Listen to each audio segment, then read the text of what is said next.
안녕하세요. 저는 50대 중반 여자입니다. 저는 반백년이 넘는 시간을 살아오면서 나름대로의 산전수전을 다 겪었다고 생각하며 살았었습니다. 그런데도 아직 제 인생이 다사다난한 것을 보면 참 어이가 없기도 하네요.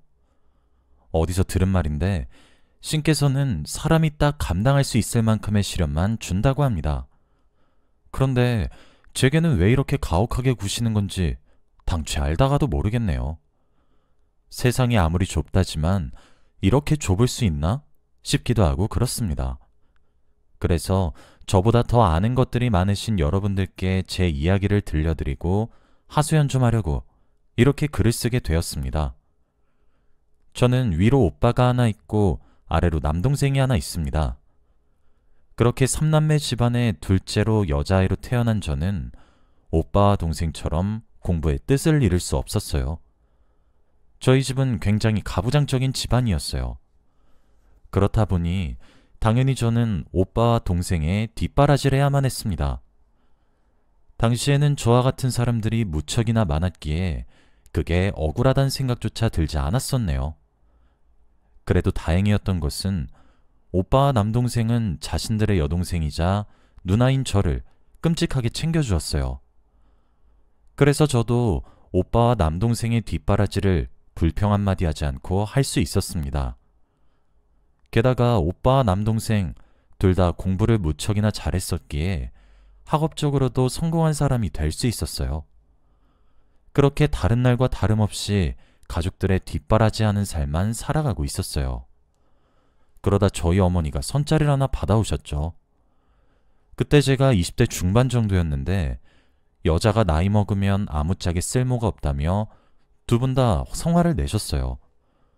그 등살에 못 이겨서 선자리를 나가게 되었고 그 자리에서 지금은 헤어진 전 남편을 만나게 되었습니다. 편의상 남편이라고 칭하도록 할게요. 솔직히 저는 인생을 살아가면서 그때 만난 남편의 얼굴을 잊지 못할 것 같기도 합니다. 젊었을 적의 남편의 얼굴은 무척이나 잘생겼었거든요. 엄청나게 말이에요. 그때 선을 보기로 한 약속 장소는 시내에 있는 한 찻집이었는데 그 찻집 안에서 남편의 얼굴만 반짝거리면서 빛이 났어요. 그리고 그런 생각을 저만 한 것은 아니었던 것인지 그 찻집 안에 앉아있던 모든 손님들이 남편의 얼굴만 힐끔힐끔 쳐다보고 그러더라고요. 아무런 기대도 없이 나온 선자리에서 이렇게 잘생긴 남자를 만날 줄 감히 상상도 못했었어요. 그리고 그 남자가 제가 만난 첫 남자가 되었죠. 첫눈에 반한다는 느낌이 뭔지 그날 처음 알게 되었어요. 그렇게 푹 빠져서 제가 졸졸 쫓아다니기 시작했습니다. 하지만 제가 그럴 때마다 제게 남편이 나 너무 좋아하지 마. 그러다 너 다쳐. 라고 했어요. 그때는 그 말이 어찌나 멋있게 들리기 시작하던지 어머니는 제가 좋아하면서 졸졸 쫓아다니기 시작하자 지금이 아니면 시집을 못 보내겠다 싶으셨던 것인지 한시바삐 저희 두 사람의 결혼을 밀어붙이기 시작하셨고 일사천리로 날짜를 잡게 만드는 성과를 보이셨어요. 그렇게 우리 두 사람은 식을 올렸고 부부의 연을 맺었습니다. 하지만 그게 전부였습니다. 제가 꿈꿔왔던 신혼생활이라든지 꿀이 뚝뚝 떨어져서 달 정도로 알콩달콩할 일상생활들은 하나도 없었어요. 저도 이제 뒷바라지 생활 그만하고 남편과 가정을 일깨우며 살겠지 하며 기대했던 제 자신이 우스울 정도로 말이죠. 남편은 한량과도 다름없는 사람이었습니다. 결혼 이후 다니고 있던 직장도 때려치우고 저희 집 생활비를 조금씩 훔쳐가서 무도회장을 누비며 살았어요. 천성을 게으르게 살려고 노력하는 사람처럼 일을 하는 법이 없었죠. 저는 매일 일개미처럼 일을 하며 생활비를 푼돈으로라도 벌어보겠다고 애쓰는데 남편은 배짱이 마냥 띵긋띵긋 쳐놀 줄만 알더라고요. 그렇다고 저와 사이가 좋냐고 물어보면 그것도 아니었습니다. 하루는 제가 남편을 붙잡고 이럴 거면 나랑 대체 왜 결혼을 한 거냐고 울부짖으면서 통곡을 한 적이 있었어요. 그때 남편이 제게 자신의 진심을 처음으로 이야기하더라고요. 너랑 왜 결혼했냐고? 아, 그거. 그냥 네가 날 졸졸 쫓아다녔잖아. 그래서 한 거야. 그리고 그때 내가 만나고 있던 유부녀가 하나 있었거든? 불륜관계로다가. 그런데 자꾸 이혼하니 많이 하면서 헤어지진 않고, 그래서 질투심 좀 유발하려고 그때 날 쫓아다니던 너랑 결혼한 거였던 거야. 저는 네가 날 이렇게 대하고도 사람이냐고 울며불며 따졌어요. 그러다가도 이제라도 마음 잡고 같이 열심히 힘내서 살자며 다시 남편을 살살 달랬습니다. 하지만 남편은 더 이상 이야기도 듣기 싫다는 듯 귀를 후비적거리면서 알겠다 대답만 계속 하더라고요. 그런 모습을 멀거니 쳐다보면서 절 사랑한 적이 있긴 했는지 물어봤습니다. 그리고 그 질문에 대해선 아무런 대답도 들을 수 없었죠. 앉아서 눈물만 퐁퐁 쏟아내는 저를 향해 남편은 그러게 내가 나 너무 좋아하지 말랬잖아. 너 다친다고 내가 분명 경고해줬잖아. 그런데도 나 좋다고 쫓아다닌 건 너야. 누굴 원망해? 하며 낄낄거렸죠. 그 이후로 남편과 저의 관계는 파국으로 치닫게 되었습니다.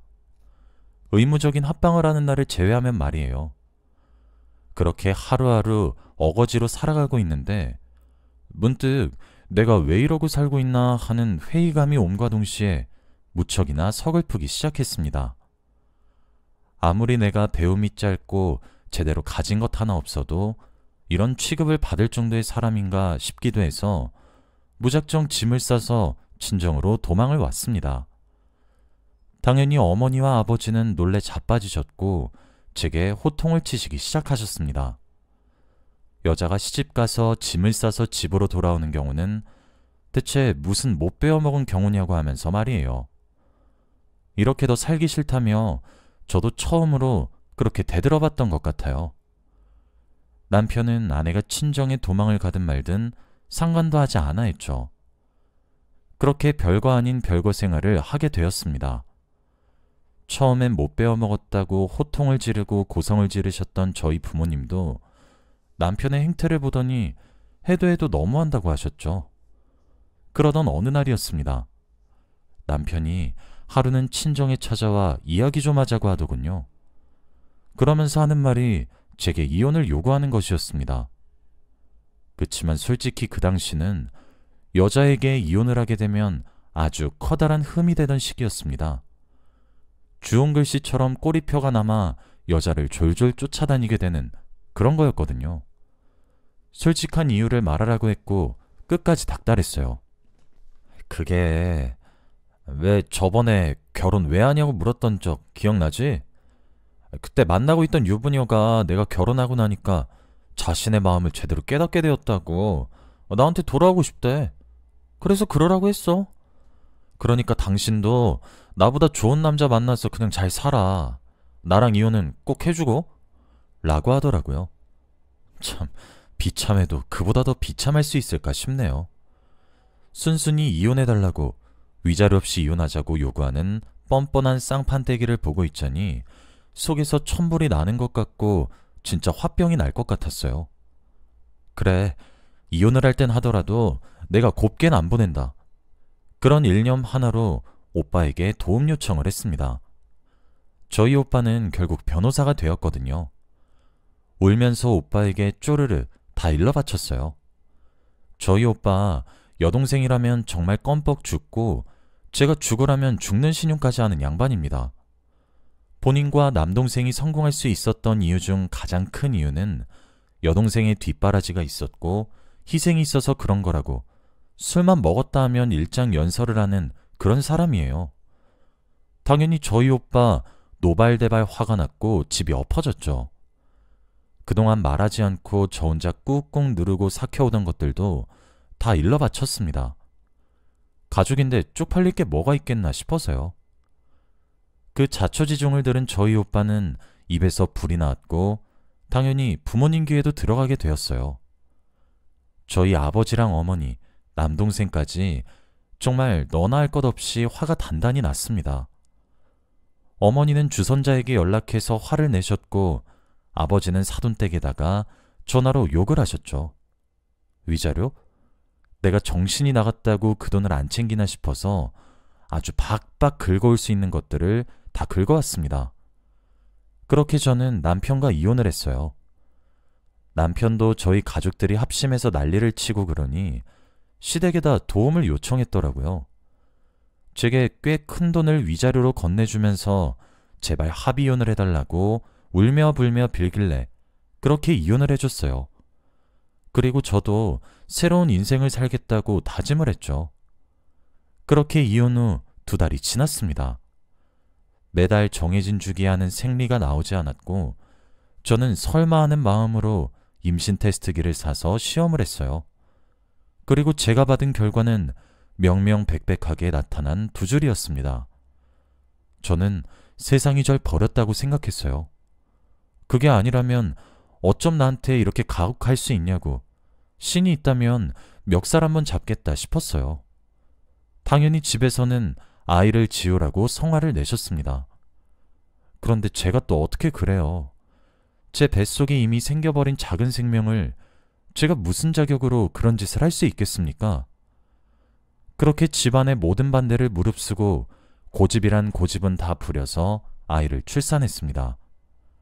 예쁘고 사랑스러운 딸이었습니다. 그래도 이목구비는 지 아빠를 쏙 빼닮아서 아주 연예인 저리 가라 할 정도의 미모였죠. 출산 이후 처음으로 쭈글쭈글한 아이를 제 품에 안았어요. 다른 산모들은 아이를 낳을 때 남편의 머리채를 쥔다고 하는데 난 왜 이렇나 한탄을 하다가도 자기 엄마를 알아보는 건지 저량에 앙앙거리며 우는 아이를 보며 저는 아이에게 아빠를 빼앗은 죄로 남은 인생을 딸을 위해 살기로 다짐했습니다. 물론 남편에게 알리진 않았습니다. 이제 뭐 지사랑 찾겠다고 나선 놈에게 알려서 못하겠나 싶기도 했고 굳이 찾고 싶지도 않았어요. 그렇게 세월이 흘렀습니다. 제 딸아이는 정말 무럭무럭 잘 자라났어요. 아버지가 없는 대신 제 오빠와 남동생, 즉 딸아이의 삼촌들이 아빠 역할을 서로 자처하며 정말 많이 도와주었습니다. 아이에게 필요한 것들도 사주고 그러면서 말이에요. 그리고 제 딸아이도 참 착하고 이쁘고 똑똑했어요. 매년 장학금과 상이란 상은 싹 다 쓸어오니 내가 나이를 이렇게 먹고 자식에게 기대어 산다 싶어서 미안하다가도 저렇게 예쁜 딸내미가 내 딸이지 싶어서 대견하다가도 그렇게 양가 감정을 왔다 갔다 하고 있었어요. 딸아이는 머리가 무척이나 좋았던 것인지 대학교도 국내에서 내노라는 곳에 턱턱 붙었습니다. 딸 키우는 보람이 얼마나 컸는지 모르겠어요. 이제 딸아이 시집만 보내면 할 일을 다 하겠다 싶기도 했고 후련하기도 했고 아쉽기도 했고 그렇게 감정이 널뛰었죠. 그러던 어느 날이었습니다. 대학 시절 내내 공부만 할 줄 알고 공부엔 별 관심도 없던 우리 딸아이가 어느새 대학을 졸업하고 회사를 다니며 월급을 받고 지내더니 어디서 만난 것인지 제게 남자친구라며 어느 청년 하나를 소개시켜 주더라고요. 키도 훤칠하고 얼굴도 그만하면 잘생겼고 저희 딸아이의 직업과 별 차이가 없었습니다. 저를 보자마자 부침성 좋게 말도 먼저 걸고 대답도 싹싹하게 하는 것을 보니 예의도 바른 것 같고 참 젊은 청년인데 괜찮은 사람이네 했죠. 조심스럽게 결혼까지 생각하고 있다고 수줍게 말을 꺼내는 딸아이를 보며 벌써 우리 딸이 그 나이가 되었구나 싶어서 속이 후련하다가도 그래도 아쉽고 마냥 썩 좋기만은 하지 않았어요. 그렇게 한 해가 지나갔고 2해도 지나갔습니다. 2 사람은 정말 예쁘게 오래오래 3년이란 시간 동안 아주 예쁘게도 사귀기 시작했어요. 어느새 저도 딸아이의 남자친구라 알게 된 그 청년이 제게는 아들처럼 느껴져 아들 하며 부를 정도로 친근해졌죠. 2 사람의 나이 둘 다 적정한 연령이 되었다 느껴졌어요. 어차피 2 사람 다 결혼까지 생각하고 연을 맺어가고 있었으니 연애를 더 하지 말고 그냥 결혼을 바랬죠. 그런 제 마음을 2 사람은 또 어떻게 알게 된 것인지 상견례를 추진했습니다. 딸아이의 남자친구도 저희 집을 들락날락거리는데 저희 딸아이도 얼마나 그 집 문지방이 닳고 닳도록 드나들었겠어요. 어차피 양가 부모님끼리 만나뵌 적은 없지만 서로 암묵적으로 두 사람의 결혼을 동의하기로 한 것 같았습니다. 그렇게 양가 부모님을 처음 뵙는 자리를 마련하게 되었어요. 개인적인 공간처럼 방으로 되어 있는 고급 한정식 집으로 말이죠. 그런데 제가 예상보다 20분이나 늦어버리고 말았어요. 갑자기 가던 도중에 차가 푹 꺼져버렸고 그 덕에 이것저것 하고 그런다고 시간이 지체되고 만 것이죠. 헐레벌떡 약속 장소에 도착해서 온 매무새를 단정히 가다듬고 심호흡을 하고 예약된 공간의 문에 노크 후 열어 젖혔습니다. 그리고 저는 제가 들고 있던 모든 것을 다 떨어뜨릴 수밖에 없었어요. 너무 소름이 끼칠 정도로 깜짝 놀랐기 때문이죠.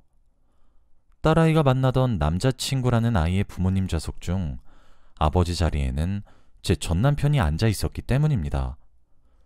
유부녀와 불륜을 저지르다 저와 홧김에 저를 만나 결혼을 했고 그 이후 부부 생활엔 하나도 기여하지 않다가 마지막에 결국 그 유부녀가 사랑을 깨달았다고 같이 함께 지내자고 했던 바로 그 전남편 말이에요. 세월이 아무리 많이 흘러도 그놈 얼굴은 잊혀지지도 않았던 것인지 당최를 알 수가 없더라고요. 그렇게 테이블엔 정적만이 흘렀고 딸아이와 남자친구는 어리둥절해서 서로의 부모 쪽으로 다가가 무슨 일이냐고 자초지종을 캐묻기 시작했습니다. 저는 더 이상 그 자리에 서 있을 자신이 없었어요. 그래서 황급히 뒤를 돌아 그 집을 나왔고 제가 원래 살던 집으로 황급히 돌아갔습니다. 뒤에서 저를 부르는 듯한 딸아이와 그 남자친구의 목소리가 선명하게 들려왔지만 뒤를 돌아보진 않았습니다. 예비 신부가 될 측의 어머니께서 모친께서 많이 힘들어하시면서 자리를 비웠으니 상견례가 뭐 제대로 진행이 될 리도 없고 그대로 그 자리는 파하게 되었나 보더라고요. 저는 집으로 돌아와 걱정스런 눈을 하고 자초지종을 묻는 제 딸아이에게 모든 진실을 털어놔 주었습니다. 사실 너의 예비 시아버지가 되실 분이 너의 친아빠란 사실을 말이에요. 정말 저 하나로 부족해서 제 딸아이까지 불행하게 만들려고 하늘이 작정한 건지 우리 모녀에게 대체 무슨 억하심정이 있어서 이렇게 행복하게 살게 내버려두지 못하고 자꾸 시련을 주시는지 하늘이 너무 야속했고 딸아이에게 너무 미안했습니다. 우린 그렇게 그날 하루 종일 울었어요. 딸을 부둥켜 안은 채로 말이에요. 딸아이는 잘 쓰지도 않았던 휴가와 연차를 회사에다 급히 전화를 해서 쓰기 시작했습니다. 그리고 며칠 동안이나 방에서 잘 나오지 않았어요. 그 사이에 딸아이의 남자친구가 참 많이 찾아왔었습니다. 문을 열어주진 않았지만요. 그제서야 보이더라고요. 그 남자친구 얼굴 속에 묻어난 제 전남편의 이목구비가 아주 흐릿하게 말이에요. 어쩐지 저와 이혼을 하던 동시에 아이가 생겼을 리가 없는데 그래서 우리 딸아이보다 2살이나 어렸던 건지 참 모든 퍼즐 조각이 맞춰지는 기분은 전혀 특별하게 다가오지 않았어요. 그렇게 꼬박 일주일 동안 딸아이의 방 안에서는 흐느끼는 소리만 간간히 새어나왔습니다. 그리고 딱 일주일이 지나고 딸아이의 방문이 열렸죠.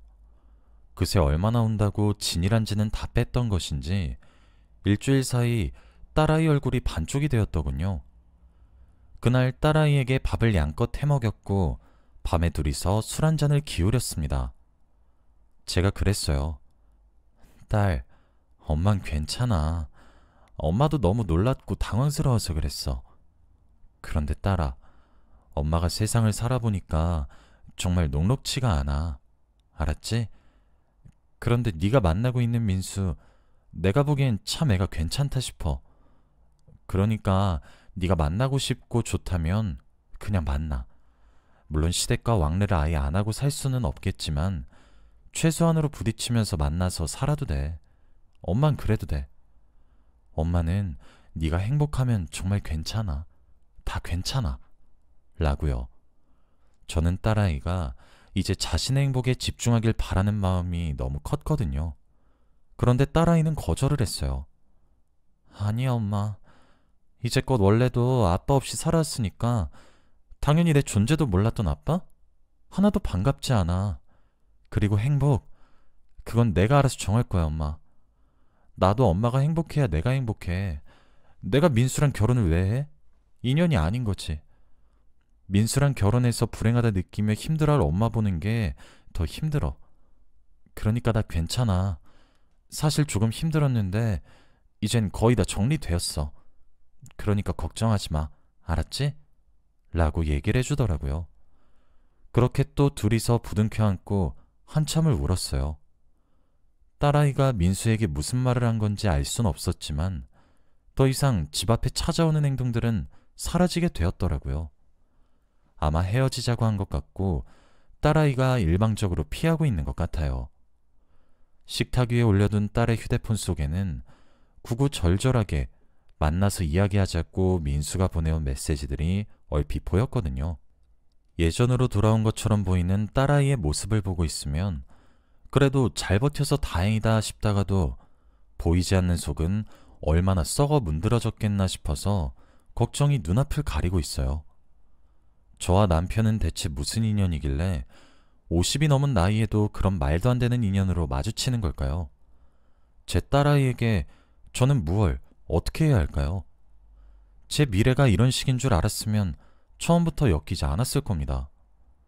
사람 일은 한 치 앞도 모른다는 말이 있다곤 하지만 이건 무슨 악연인지 모르겠네요. 여기까지가 제 이야기였습니다. 하소연 들어주셔서 정말 감사합니다.